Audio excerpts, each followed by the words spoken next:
let's talk about the houses. Now, I have studied so much about this, and I feel like I have a kind of a unique way of viewing it. And so bear with me, and let's go through the 12 zodiac houses that represent the horizon and what is below the horizon, which is in astrology, this is what we use as a natal chart to really understand a person and what they're doing.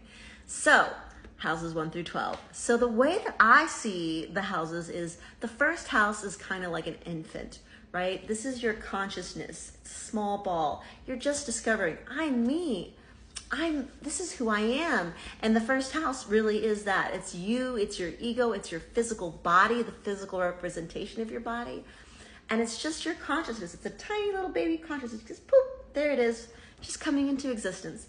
The second house is, but this is mine. Oh my goodness, like you're a toddler now, right? So this second house has to do with what we're manifesting from the spirit world into the physical world. This is all the money we're gonna make. What we're bringing in from the thought world into the physical world through our own efforts.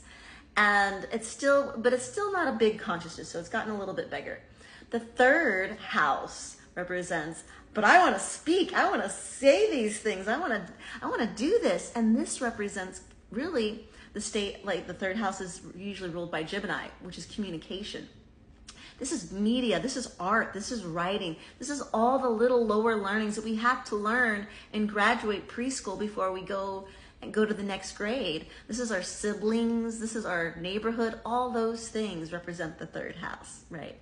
So then there's the fourth house. And the fourth house, this is where I come from. These are my parents, my great-grandparents, and on and on and on, my lineage, right? My home. And for some of you, you have a good lineage. For some of us, we're still sifting and sorting through the muck and the mire. But that's what that fourth house represents. It represents your root of where you come from. Then we have the fifth house. And that's the house that wants to play. Oh my goodness, that house wants to play, play, play. And so in this house, this is all our creations. These are our children we're gonna create. Our projects are created. These are the people that wanna be on stage and just live out loud. And so this is what that represents. That's what that fifth house energy is. And if you can imagine being an infant, being a toddler, now you're in first grade, you know, you're kind of like understanding the rules of the world, understanding the game.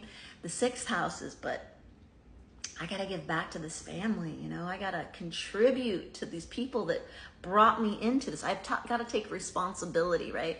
And so the sixth house is really all about career, the mundane, the chore.